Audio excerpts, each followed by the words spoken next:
대학교 취업 어떻게 들었나? 저는 대학교에 입학하고 나서 1학년, 2학년 때까지는 이제 청각장애인 이제 농인을 위한 서비스를 받지 않고 3학년 때부터 받았어요. 왜냐면은 1학년, 2학년 때는 제가 정체성으로 좀 더 방황했을 시기라서, 그리고 또 이제 지원을 받는, 도움을 받는 거에 대해서 좀 익숙하지 않아서 그때는 거절했었는데, 3학년 되고 나서부터는 전공 공부가 너무 어려워지기 시작한 거예요. 그래서 이제 3학년 때부터 문자 통역 지원을 신청했었고, 그때부터 같이 다니기 시작하면서 뭐 이제 공부하는 거에 제일 큰 어려움이 없었어. 그래서 이제 1학년, 2학년 때 제가 이제 도움이 없이 혼자 다니면서 경험했던 일들을 함께 나누고 싶어요. 수업을 시작하기 전부터 긴장하기 시작했죠. 왜냐면은 이제 교수님이 수업부를 보면서 제 이름을 부르시잖아요. 하겨워 부르면 제가 이제 네 대답하고, 대답을 하면은 이제 그날 수업이 괜찮은데, 만약에 제 이름을 분명히 불렀는데 제가 듣지 못해서 대답을 못했을 때는 그날 수업이 정말 엉망진창이었어요. 왜냐면 계속 신경 쓰이고, 아, 나 대답 못했는데 나를 지각한 사람으로 보면 어떡하지? 이런 생각들.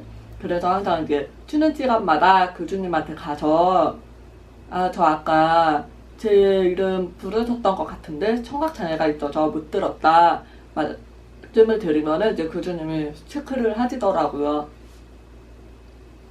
그래서 이런 문제에 대해서는 항상 교수님께 가서 매번 설명을 드렸어.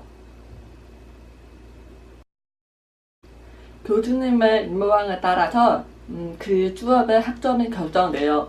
교수님마다 이제 모양새도 다르고 이제 임무왕도 정말 다르거든요. 이제 시절이 약간 삐뚤빼뚤하거나 임무왕 옹기종기 모여있는 교수님 임무왕 같은 경우는 제가 듣기가 참 힘들었어요. 그래서 뭐 예를 들면은 뭐 27페이지 펴라 그러면 임무왕을 딱 봤을 때는 27?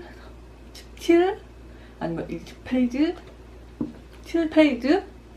알 수가 없더라고요. 그래서 제 옆에 있는 짝꿍에게 부탁해서 아, 지금 몇 페이지예요? 라고 물어보면은 알려주더라고요. 대학생들은 참 친절했던 것 같아요. 뭐 초등, 중학생, 고등학생 애들에 비해서는. 왜냐면 그들한테 몇 페이지야? 알려줘봐. 그러면은 가르기 바쁘더라고요.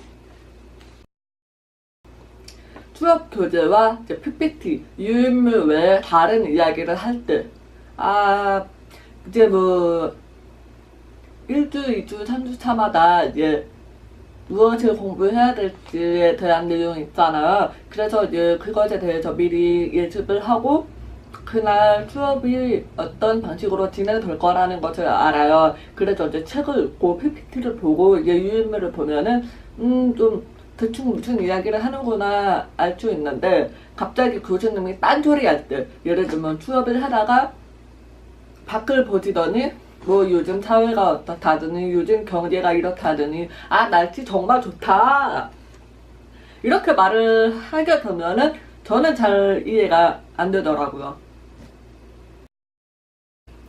저는 이제 대학교에 와서도 저만의 고정석이 있었어요. 예를 들면은 교수님의 임무와이 잘 보이는 이제 앞자리에서 두 번째, 세 번째 줄 정도 앉으면은 교수님의 임무왕을 잘 읽을 수 있기 때문에 보통 그 자리에 앉았었는데, 제가 만약에 수업이 이제 좀 늦게 끝난다던가 아니면 개인적으로 좀 다른 일이 생겼다던가 아니면 뭐 여러 가지 일들 때문에 늦게 수업에 들어갈 때도 있잖아요. 근데 그때 제 자리에 누군가가 앉아있으면 저는 또 다른 자리를 찾아야 되잖아요. 근데 보통 보면은 중간이나 아니면 맨 뒷자리 이렇게 자리가 남는데 거기에 앉아있으면은 정말 이해하기가 힘들어. 그 시간을 완전히 버렸다고 해야 되나? 교수님의 임무와는 알 수가 없어서 그 시간은 진짜 그냥 뭐 다른 생각한다던가 아니면은 그냥 뭐 교재를 읽고 뭐 대충 안다던가 그런 식으로 이제 보냈던 것 같아요. 교수님, 앞을 보고 말씀해 주세요. 저는 이제 사람과 대화를 할 때 눈을 마주치고 이제 임무왕을 보고 이야기를 하기 때문에 교수님이 저와 이제 눈을 마주치고 이야기를 하면은 저는 이제 대충 좀 이해할 수 있거든요. 근데 이제 교수님이 갑자기 이렇게 뒤로 돌아서 오늘 수업을 어떻고 저렇고 뭐고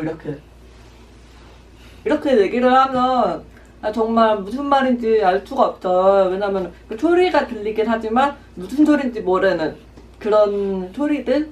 그래서 뭐 알고 싶은데 알 수 있는 방법이 정말 없고요.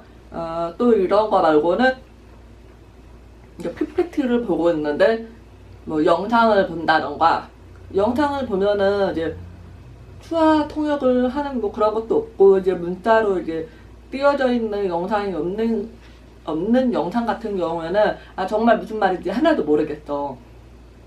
그 외에도 야외 수업, 이제 조별 토론 같은 경우도 정말 힘들었었는데요. 생각해보면 초등학생 1학년 때부터 대학생 2학년 때까지 4년 동안 통역 없이 지낸 거잖아요. 지금 생각하면은 도대체 그 시간을 어떻게 버텨냈는지, 어떻게 공부했는지 참 저 스스로 대단하다고 생각합니다.